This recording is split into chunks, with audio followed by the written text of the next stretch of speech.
로마서 1장 14절로 16절 말씀입니다. 세 구절 말씀이니까 우리 큰 소리로 함께 합독하도록 하겠습니다. 말씀 읽겠습니다. 시작. 나는 그리스 사람에게나 미개한 사람에게나 죄가 있는 사람에게나 어리석은 사람에게나 다 빚을 진 사람입니다. 이러므로 나의 간절한 소원은 로마에 있는 여러분에게도 복음을 전하는 일입니다. 나는 복음을 부끄러워하지 않습니다. 이 복음은 유대 사람을 비롯하여 그리스 사람에게 이르기까지 모든 믿는 사람을 구원하는 하나님의 능력입니다. 아멘. 우리 기독교 역사를 살펴보면요, 예수를 믿고 난 다음에 그리고 바로 복음을 전하는 그런 모습을 가진 성도들의 많은 스토리, 많은 이야기들이 있어요.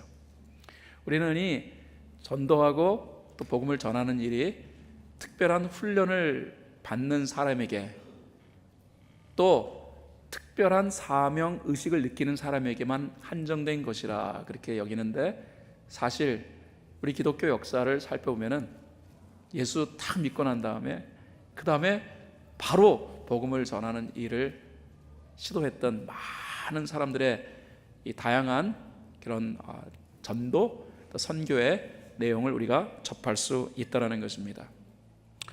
예수님의 제자 가운데 12명 중에 한 명 가룟 유다는 예수님을 물론 배반했지만, 그러나 나머지 11명, 그 중에 사도 요한을 제외한 나머지 10명은 들려오는 전설에 의하면 다 복음을 전하다가 순교를 당했다라고 하지요. 그만큼 복음을 전하는 일은 그리스도인의 삶에 있어서 당연한 모습 아니면 엄청난 사명적 모습이었다라는 사실을 우리가 발견하게 됩니다. 사도 바울도 예외적인 사람이 아니었어요. 원래 사도 바울은요, 예수 믿는 사람들을 핍박했던, 교회를 무너뜨리기 위하여 앞장섰던 사람이었는데, 다메스커스로 가는 그 길에서 예수님을 만나고 그 다음에 그런 예수님을 받아들여요. 이후로 사도 바울은 복음을 전하는 일에 혼신의 힘을 기울였던 것을 보게 됩니다. 도대체 이 바울이 어떻게 복음 전하는 일을 위하여 이렇게 헌신하는 모습을 보였는가 하는 부분을 우리가 오늘 이 아침에는 생각해 보고자 하는 것입니다. 여러분, 복음을 전할 수밖에 없는 데는 몇 가지 이유가 있기 때문이에요. 그 중에 가장 중요한 이유는 은혜 때문이라는 것입니다. 여러분, 우리 신앙은요, 사실 은혜로 말미암아 이루어진 것이다라는 사실을 저와 여러분은 너무 잘 알고 있죠. 은혜.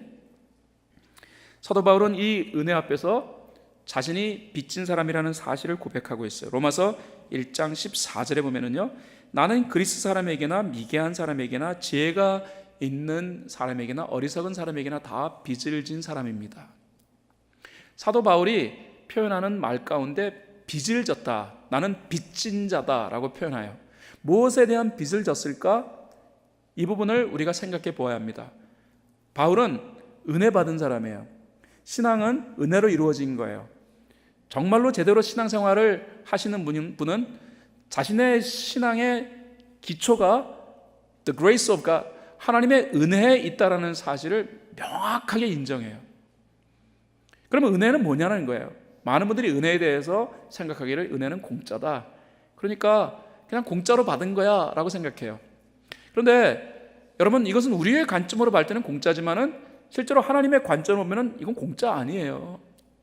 마치 양탄자 겉면에서 보면은 매끈해 보이고 아름다워 보이지만 그 양탄자 뒷면은 온갖 종류의 실들로 얼기설기 이렇게 묶여져 있는 것처럼, 우리가 누리는 이 하나님의 은혜의 뒷면에는 우리를 위하여서 어마어마한 값을 치르신 하나님의 이 희생이 있다라는 것입니다.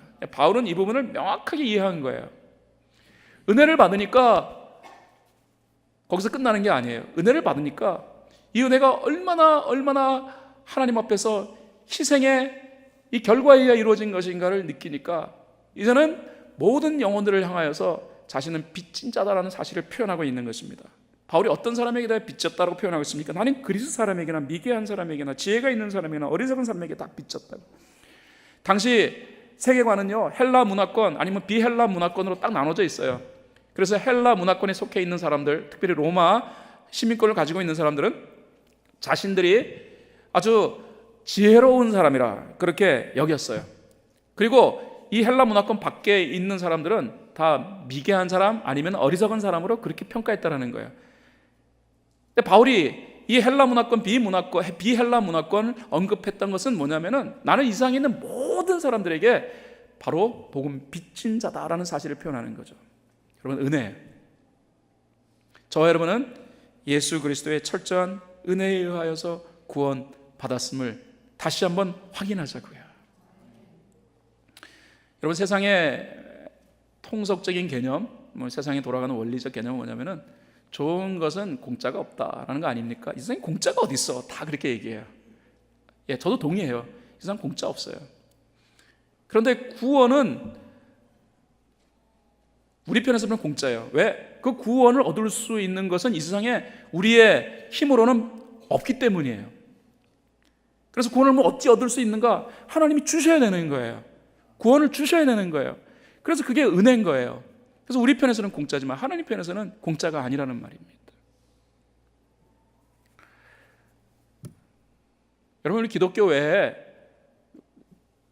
구원을 얻는 그런 내용에 대하여서 많은 모든 종교는, 우리 기독교를 제외한 모든 종교는요, 구원은 그러므로 내가 값을 치러야 한다라는 사실을 이야기합니다. 공짜 없어요.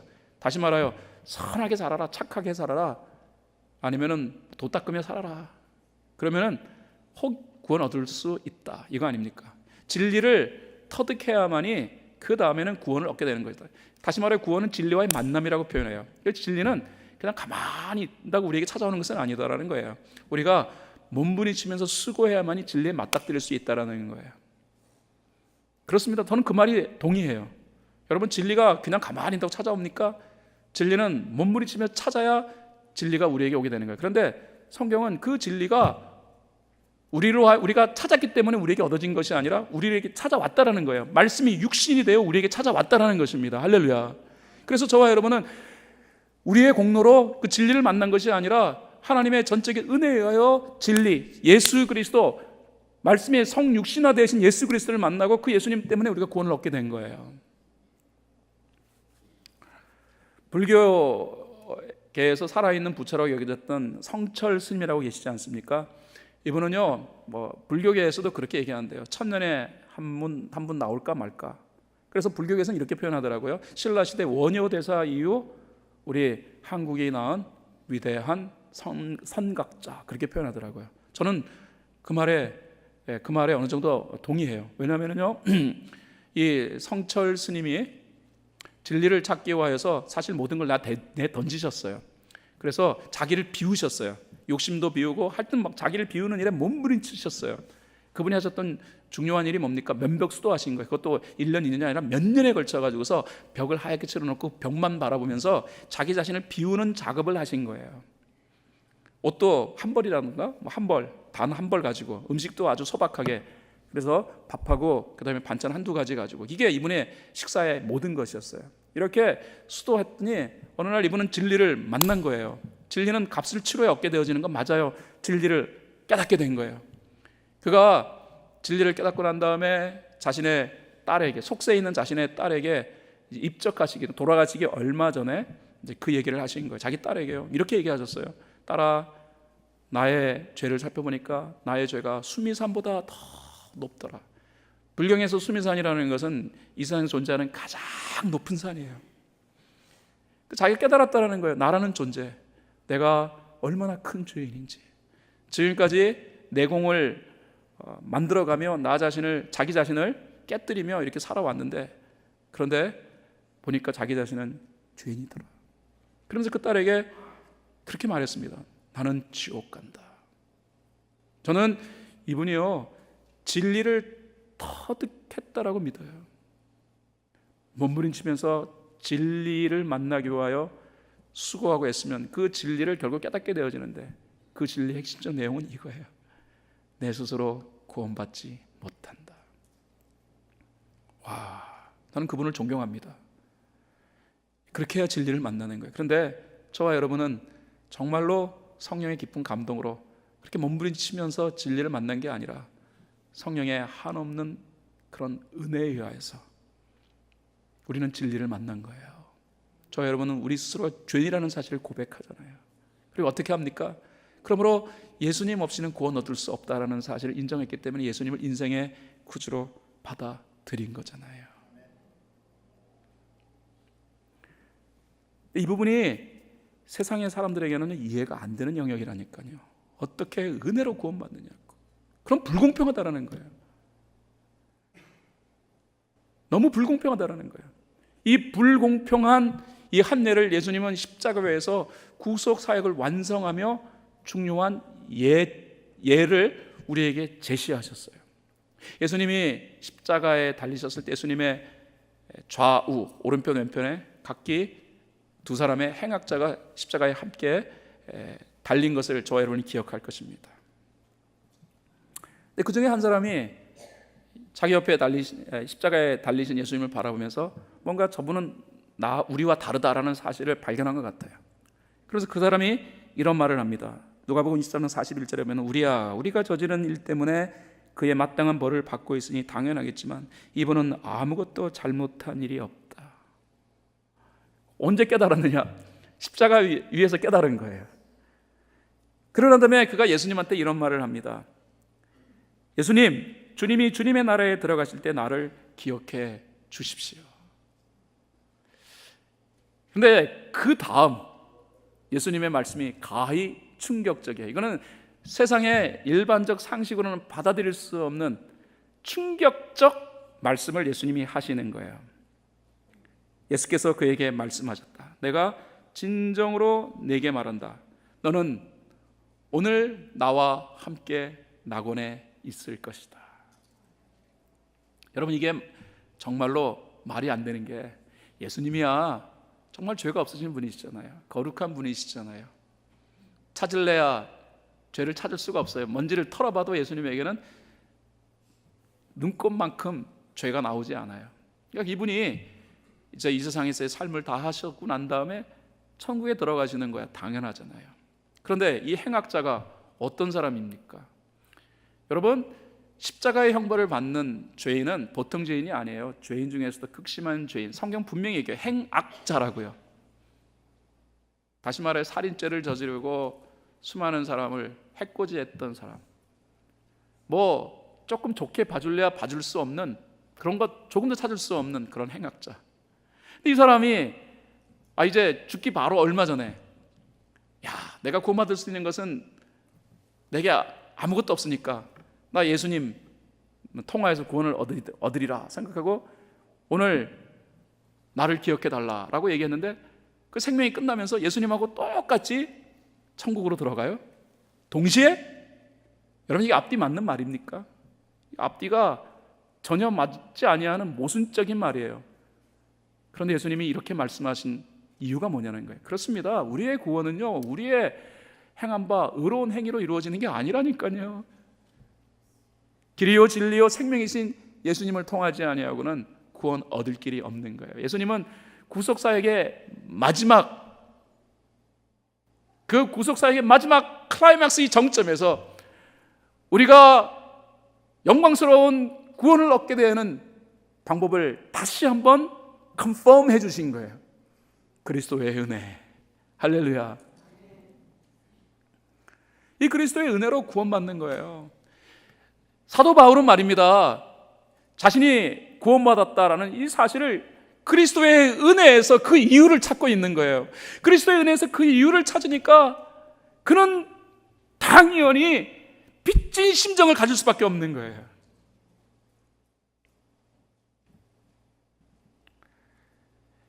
근데 하지만 이 세상은요, 이런 은혜적 원리로 돌아가지 않아요. 그래서 세상을 구조적으로 설명하라 그러면은 은혜와 비은혜로 구성되어 있다고 생각하면 돼요.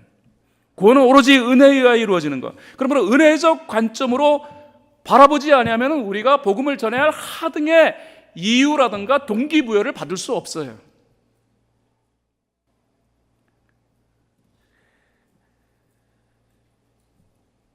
여러분, 이 세상이 얼마나 비은혜적 관점으로 돌아가는가. 근데 한 예를 제가 여러분에게 드리려고 합니다. 이 세상은요, 대단히 비은혜적인 관점으로 돌아가요. 어떤 젊은 부부가 베이케이션을 떠났어요. 그래가지고 여름이 돼서 베이케이션을 떠났는데 노모하고 같이 살았어요. 살다가 이제 베이케이션을 떠났어요. 그리고 베이케이션을 즐기고 돌아왔는데 아주 와서 보니까 이 노모가 돌아가신 거예요. 굶어 죽으신 거예요. 뭐 충격이죠. 그래서 이것 때문에 기소된 거예요. 그래서 검찰에 기소되어가지고 재판을 받게 됐어요. 그런데 이와 비슷한 사건 하나가 동시에 있었어요. 여기도 젊은 커플이 베이케이션을 갔다 왔는데 갔다 와 보니까 개가 굶어 죽었던 거예요. 그래서 여기도 동물을 학대했다라는 이유로 검찰에 기소되어가지고 두 커플이 다 재판을 받게 됐습니다. 근데 이 재판 결과가 가히 충격적이에요. 여러분, 이 재판 결과 들어보실래요? 어머니가 죽은 집 부부는 무죄, 그리고 개를 굶겨 죽였다고 하는 그 부부는 유죄 판결이 난 거예요. 판사의 판결 내용 들어보시겠습니까? 개는 동물이다. 묶어놓고 굶겨 죽었으니 사람 잘못이다. 그러나 늙은 어머니는 동물이 아니다. 사람이다. 배고프면 냉장고를 뒤질 수도 있고 마켓에 갈 수도 있고, 그것도 안 되면 전화 걸어 이웃에게 도움을 요청할 수도 있다. 자기가 게을러서 죽은 것이다. 자기가 자기 생명을 보호할 책임을 다하지 못한 것이다. 그래서 이 노모를 집에다가 홀로 남겨놓고 베이케이션 갔다 온 사람은 무죄. 니네들은 아무 죄 없어. 엄마가 잘못해 죽은 거야. 동물을 굶겨 죽이면서 베이케이션 갔다 온 부분은 유죄. 내가 그 판결 내용을 보면서요, 이 비은혜가 판치고 있는 이 시대에 사람에 대한 가치는 동물에 대한 가치만도 못하구나.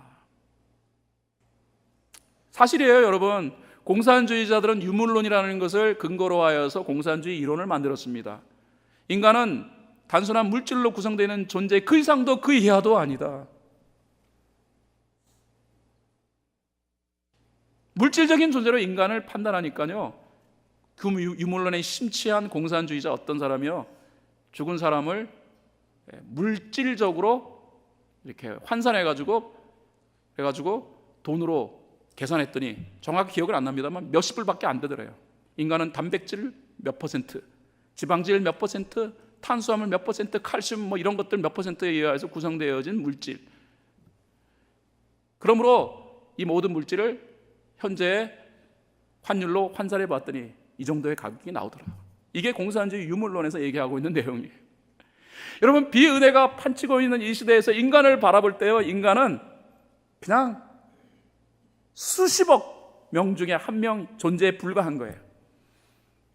죽든지 살든지 별로 중요해 여기지 아니하는 것이 이 시대 인간을 바라보는 비은혜적 관점이라는 거예요. 사도 바울이 이 비은혜적 관점으로 인간을 바라봤더니 예수 믿고 그리고 예수를 향하여 예배하고 있는 사람들이 우습게 보였던 거예요. 그래서 그들을 잡아 족치려고 애를 썼던 것입니다. 그러나 다마스커스 가는 이 길에서 예수 그리스도를 만나고 그리스도의 은혜를 깊게 경험했더니 그 은혜적 관점으로 인간을 바라보니까 이 인간들이 단순한 물질로 구성되진 존재가 아니라 하나님이 너무나 사랑하는 영혼으로 구성되신 존재라는 사실을 깨닫게 되었고, 그래서 그런 로마서에서 내가 복음의 빚진 자라는 사실을 표현하고 있는 거예요. 사랑하는 여러분, 예수를 믿으면요 구원을 얻습니다. 그 구원은 철저한 하나님의 은혜 결과입니다. 그 은혜를 이해한 사람은 그러므로 하나님 앞에 감사해요. 감사한 사람은 그 은혜를 전하지 않으면 견딜 수 없는 심정이 돼요. 저는 그것을 사명이라 표현하고 싶습니다. 사도 바울은 그러므로 자신이 복음의 빚진 자다, 은혜의 빚진 자라는 표현을 하면서 자신은 이제 이 복음을 전해야겠다라는 사명을 표현합니다. 로마서 1장 15절에 바울은 그러므로 라는 말을 해요. 내가 빚진 자가 되었기에 그러므로 나의 간절한 소원은 로마에 있는 여러분에게도 복음을 전하는 일입니다. 이게 바울이 표현한 내용이에요. 바울이 왜 복음을 전하려 했을까? 그래요, 그 복음에는 능력이 있다는 거예요. 엄청난 가치가 있기 때문에 자기가 복음을 전하게 됐다는 거예요. 바울은 16절에서요, 복음의 이 가치를 다음과 같이 평가합니다. 나는 복음을 부끄러워하지 않습니다. 이 복음은 유대 사람을 비롯하여 그리스 사람에게 이르기까지 모든 믿는 사람을 구원하시는 하나님의 능력입니다. 여기서 말하는 능력이라는 것을 다른 말로 표현하겠습니다. 최고의 가치입니다. 사람은 말입니다, 최고의 가치를 경험하게 되면 본능적으로 전하지 않으면 견딜 수 없는 심령이 돼요. 아닙니까? 어떤 어머니가 계셨어요. 이 수험생을 든 12학년 수험생을 든 어머니였는데, 이 아들이요 공부를 열심히 해가지고 하버드 대학교에 입학 원서를 냈는데 하버드 대학교에서 어드미션을 받았어요. 합격 통지서를 받은 거예요. 그것도 여러분, 하버드는 들어가기만 해도 고마운데 전액 장학생으로. 와, 이거 굉장하지 않습니까? 이 아들은 효자 중에 효자인 거예요. 그런데 이 어머니가 너무 기뻤죠. 근데 좀 말하고 싶은데 말을 못 하겠는 거예요. 왜냐하면 자기 주위에 있는 다른 학부모들은 애들이 학교를 못 가가지고서 막 원하는 학교에 못 가가지고서 다 어머니들이 죽을 상인데 말을 못 하겠는 거예요. 그래가지고 말을 못 하겠는데 막 미치겠는 거예요. 그래가지고 시름시름 알았어요. 제가 예전에 다니던 교회 학부모였어요. 참 싫어했어요. 너무 얘기하고 싶은데 얘기를 못하니까. 그렇지 않습니까? 여러분, 하지 말라 그래도요, 정말로 좋은 일, 내가 꿈꾸던 일, 내가 가치 있게 여겼던 일을 내가 소유하게 되어지면은 시키지 않아도요 말하고 싶어요. 말할 수밖에 없어요. 그게 사람의 모습인 거예요. 그런데 여러분, 이 세상에서 가장 가치 있는 일이 뭡니까? 구원받는 거잖아요. 여러분, 구원은 돈 주고 살 수 있는 것도 아닙니다. 여러분들이 열심히 학위를 받아야지. 학위가 한 6개, 박사기 6개가 있어야 구원 준다, 그래서 얻게 되는 것도 아니잖아요. 구원은 철저하게 하나님의 은혜로 말미암아 이루어지는 거예요. 인간의 힘으로 얻을 수 있는 방법이 없다니까요. 그런데 하나님께서 구원을 우리에게 주셨습니다. 공짜로 주셨다니까요. 이러면은 미쳐야 되는 거 아닙니까? 그래서 우리 기독교 역사를 살펴보면 예수를 믿고 나면 누가 시키지도 않았는데 나가가지고 복음을 전한 거예요. 그 이유가 은혜에 있기 때문이에요. 가치에 있기 때문이에요. 여러분, 기독교 역사를 살펴보면은 선교했던 분들이 무슨 누가 시켜가지고 안 하면은 죽여하고 누가 협박했기 때문에 선교하는 거 아니에요. 그런 사람 한 명도 없어요. 오늘 여러분 영상 보셨잖아요. 한국 조선 땅에 그 미개했던 그 시기에 조선 땅에 복음을 전했던 수많은 선교사들. 너 가야 돼? 안 가면은 안 돼? 하고 누가 협박을 했기 때문에 겁박을 줘가지고 여러분 선교했다고 생각하십니까? 역사 살펴보세요. 어느 누구도요 너 가야 돼 라고 말한 사람 없어요. 심지어 어떤 사람은 가겠다 그러니까 네가 왜 거기를 가냐고 하고 뜯어 말렸다라는 거예요. 그럼에도 갔어요. 너무 놀라운 사실은 우리 한국의 이 선교 역사를 살펴보면요, 그때 선교로 간 사람들의 그 평균 연령이 다 20대 초반이었습니다.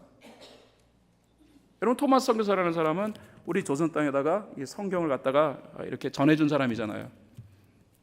그게 나이 21살 때 그 셔먼호라는 배를 타고 대동강을 거슬러 올라가가지고 이 성경을 전해주려고 했는데 조선 광군들이 그냥 서양 오랑캐가 들어왔다고, 서양 귀신이 들어왔다고 그래가지고서 그냥 병력들이 출동해가지고서 거기다가 막 화살을 쏘아대고 그 다음에 대포를 쏘아대가지고 배에 불이 붙어가지고서 배가 가라앉게 돼서 그 배 타고 있던 사람들이 다 죽었습니다. 몰살했습니다. 그때 토마스 선교사가 이 성경 한 권 조선 광군에게 내 던져줬잖아요. 그리고 나서 목 잘려 죽었어요. 그 젊은 나이에, 그 꽃다운 나이에. 이유 뭡니까? 복음을 전하고 싶어서. 누가 시킨 것도 아닙니다. 그 젊은 나이에 그 정말 청춘이 파릇파릇한 그 시기에 하고 싶은 거 얼마나 많겠습니까? 좋은 일이 얼마나 많겠습니까? 그럼에도 불구하고 누가 시키지도 않았는데 나가가지고 복음을 전했다라는 거. 그 이유가 뭐라고 생각하십니까? 그렇습니다. 은혜예요. 토마스 선교사는 이 성경을 조선 땅에 전하게 된 것, 이거에 너무 감격했다고 하더라고요. 그래서 출항하기 전에 그가 쓴 일지를 살펴보면요, 은혜 때문에 너무 감사해가지고 그 기쁨을 그 일지에다가 표현했어요. 한국 땅에서 복음을 전했던 다 선교사님들 젊은 나이에 와가지고서 고생하고 심지어는 조금 더 오래 사신 분들은 자녀들이 한국 땅에서 그 풍토병으로 죽어가는 모습을 다 보면서도 이 지긋지긋한 땅, 정말로 정말 재수 없는 땅, 정림이 떨어지는 땅, 떠난 사람 없습니다. 왜 그랬을까? 성경사님은 다 한결같이 얘기하는 거예요. 하나님이 내게 준 은혜가 너무 커서. 그들은 동일한 고백을 합니다. 내가 복음에 빚져서. 여러분, 사도 바울이 뭐라고 얘기합니까? 복음의 가치를 이해하니까, 그러므로 나의 간절한 소원은, 여기서 간절한 소원이라는 원어적 표현은 내가 반드시 해야 할 일이다, 내가 목숨을 걸어야 할 일이다라는 의미예요. 내가 로마에 있는 사람에게도 복음을 전하는 일입니다.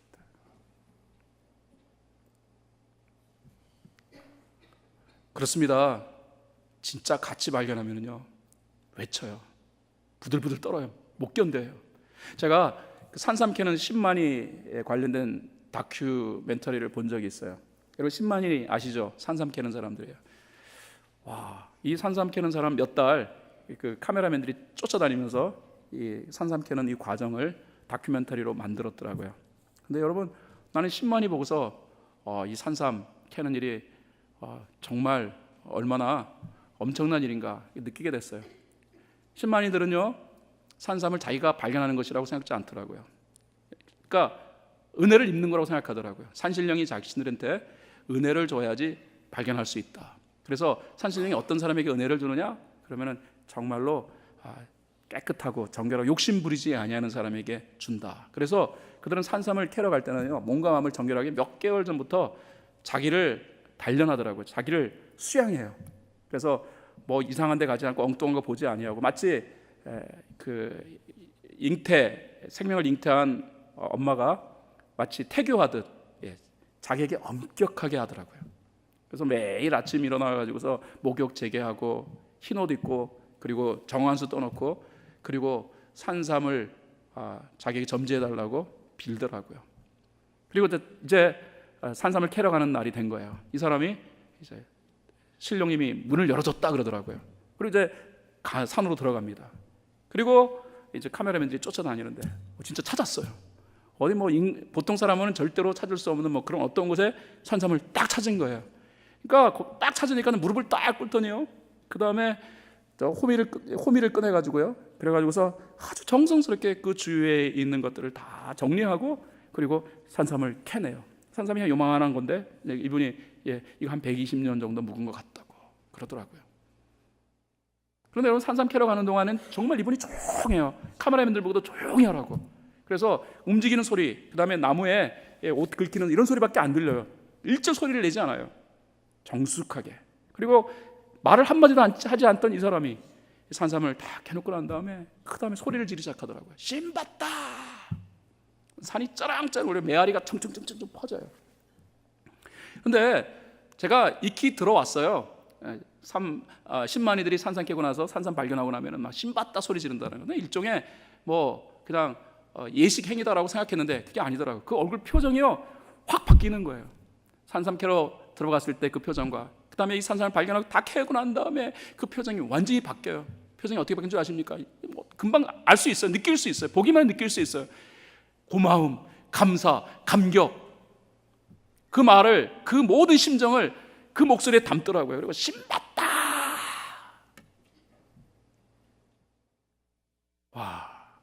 저는 그 모습 보면서 한편으로는 부끄러웠어요.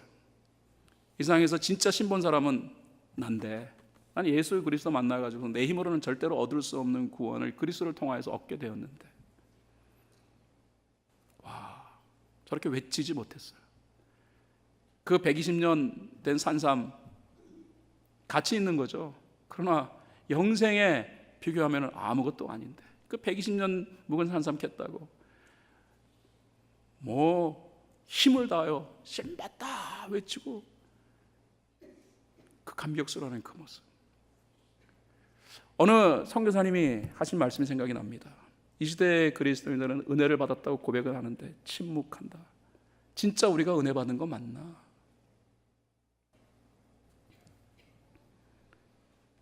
사랑하는 여러분, 사도 바울이 오늘 저와 여러분이 읽은 로마서 1장 14절, 15절, 16절 말씀을 쓸 때 그냥 아무 생각 없이 썼을 것 같습니까? 저는 로마에 있는 교인들에게 편지를 쓰면서 특별히 14절에 들어가서는 잠시 펜을 멈췄을 거라 생각해요. 그리고 난 다음에 그는 다시 마음을 가다듬고 그리고 14절의 내용을 써갔을 거예요. 나는 그리스 사람에게나 미개한 사람에게나 지혜가 있는 사람에게나 어리석은 사람에게나 다 빚을 진 사람입니다. 아마도 이 내용을 쓰면서 바울은 가슴이 떨렸을 것 같아요. 어쩌면 눈물을 흘렸을지도 모르겠어요. 그러면서 이렇게 얘기합니다. 그러므로 나의 간절한 소원은 로마에 있는 여러분에게도 복음을 전하는 일입니다.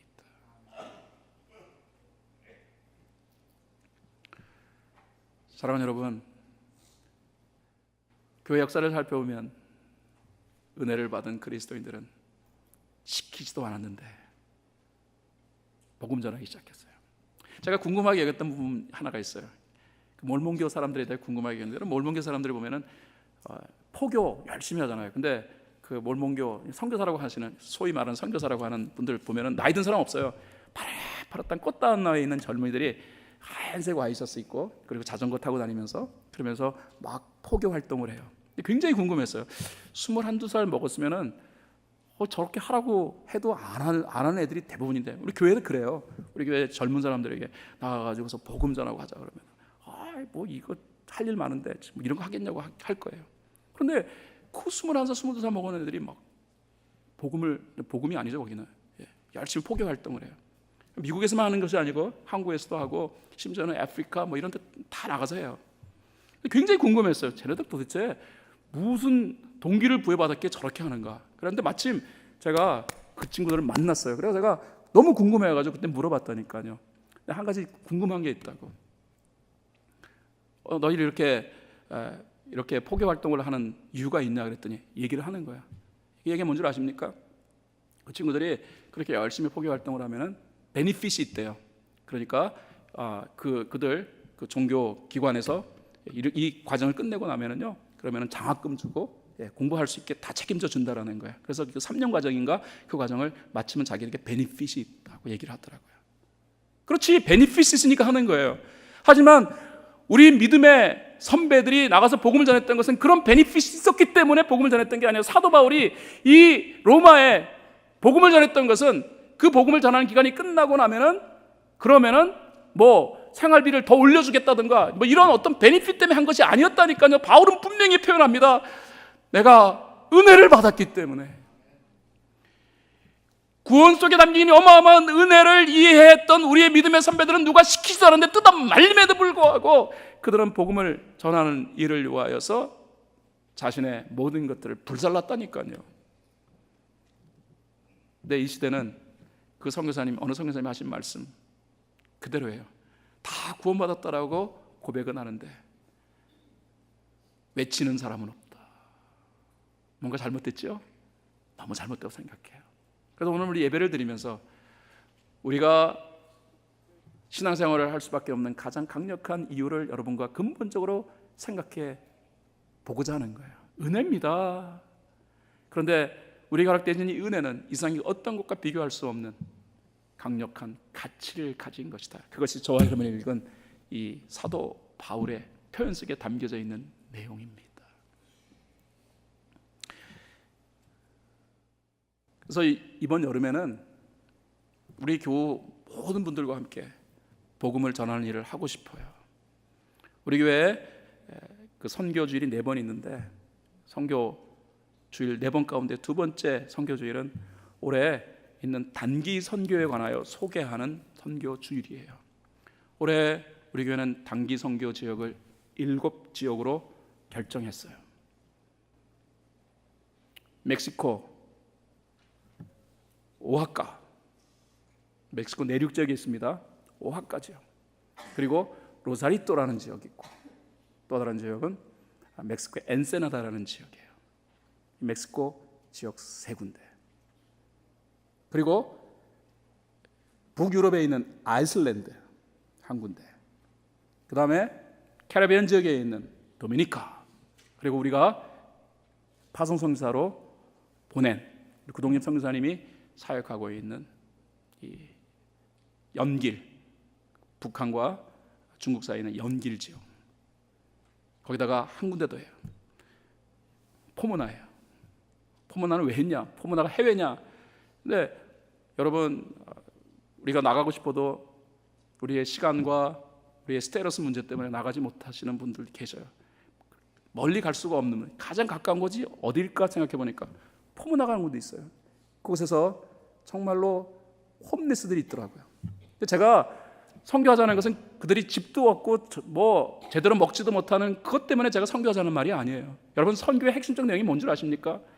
물론 당연해요. 불쌍하기 때문에 하는 거예요. 그런데 그 불쌍함은 못 먹고 가난하기 때문에 불쌍한 게 아니라니까. 진짜 불쌍한 사람은 어떤 사람이냐면요, 방향을 잃어버린 사람이 진짜 불쌍한 사람이에요. 잘 먹고 잘 살고 잘 입는데도 불구하고 방향을 못 맞춰가지고 멸망으로 향하고 있는 사람이 정말로 불쌍한 사람이라니까요. 이 세상에 그런 사람 너무 많아요. 이번에 로자리또라는 곳에 선교 답사를 갔다 왔어요. 티아와나에서 조금 더 내려가면 있는 마을이에요. 뭐 흔히들 미국에 살고 계시는 분들이 일종의 휴양지, 리조트가 많이 있는 곳이다라고 여겨지고 있는 바로 그 도시예요. 하지만은 그것은 겉으로 나타난 모습일 뿐이고 산등성이 하나 탁 넘어가니까요, 세상에 난 그렇게 못 사는 사람 처음 봤어요. 어떤 마을에 들어갔는데 한 25가구 정도 모여 있는데 여러분, 정말로 합판 쪼가리 몇 개 가지고 더덕덕 지어놓은 집에서 살고 있더라고요. 제가요, 선교 지역을 참 많이 가봤거든요. 쓰레기 더미에 지어놓은 집도 제가 가서 보고 봤는데, 나는 이렇게 미국에서 가장 가까운, 미국의 그 코앞에 있는 그런 그 나라에, 그것도 그 휴양지라고 여겨지는 그런 지역에 이렇게 정말로 처참하게 살아가는 그런 사람들을 처음 봤어요. 산등성이 하나 탁 넘어갔더니 그 다음에는 그런 사람들이 살고 있는 거예요. 개집. 저는 거기서 개 기르고 그 다음에 뭐 닭 키우는 닭장 지우는 줄 알았어요. 거기서 사람이 살고 있더라고요. 그래서 어떻게 안에 들어가 봤더니 막 냄새 나고 그러는데, 바닥도 보통 일반적으로 거적더미라도 깔아놓고 살잖아요. 그런데 그냥 맨바닥에 그렇게 사는 거예요. 제가 진짜 충격이었어요. 너무 충격이었어요. 그날 비가 오는 날이었는데 비가 막 줄줄 새요. 그냥 푹푹 빠지는데 그런 데서 살고 있는 거예요.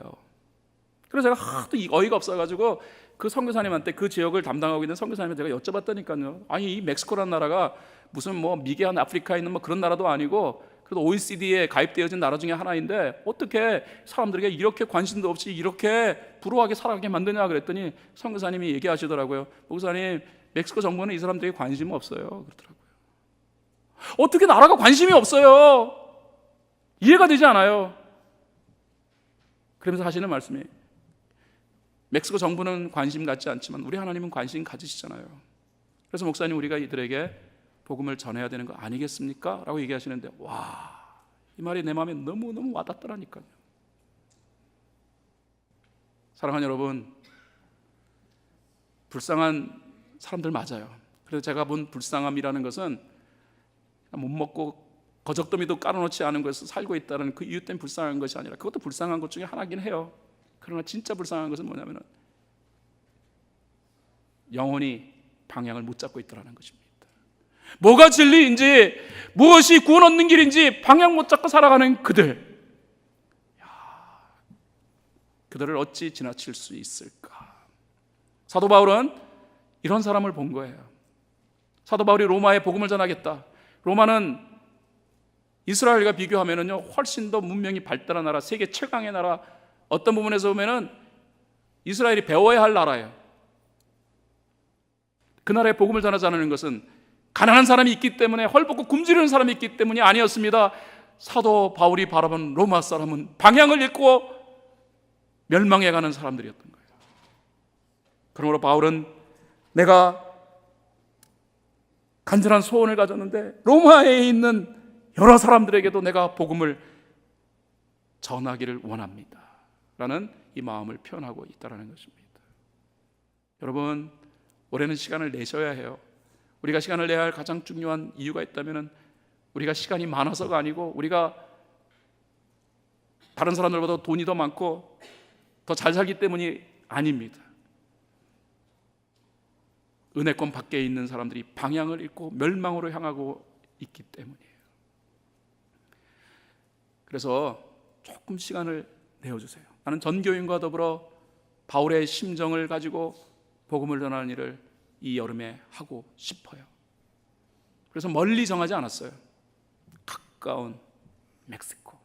그것도 신분의 문제 때문에 어렵다라고, 또 시간의 제약 때문에 어렵다고 생각하시는 분들을 위하여 진짜 가까운 곳 한 곳 찾았습니다. 포모나는 여러분이 차 타고 10분이면 갈 수 있는 곳이에요.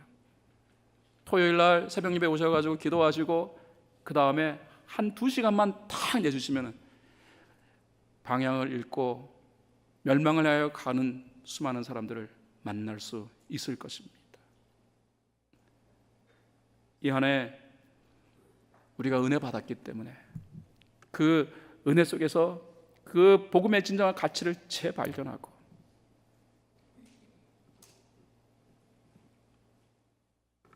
우리가 받은 이 구원이 인생의 최고의 가치임을 알았다면 말하지 않고 견딜 수 없는 심정이 이미 여러분에게 있을 것입니다. 그게 인간의 본성이라니까요. 제가 요즘 제일 많이 스터디하는 것은 사람이에요. 사람이 어떠한 존재인가? 사람의 본성이 그래요. 진짜 가치 있는 것, 내가 원하는 것 잡았으면 말하지 않으면 견딜 수 없어 합니다. 그 복음을 받아들였기에 여름에 여러분 할 일 많으시지만은 짧게는 한 2시간, 그럼 길게는 한 일주일, 하루도 괜찮아요. 이틀도 괜찮아요. 3일 시간 되면 더 감사하고요. 함께 방향을 잃고 영원한 멸망을 향하여 가고 있는 심령을 향하여서 사도 바울처럼 함께 복음을 전하는 일에 동참하여 주시기를 부탁드립니다.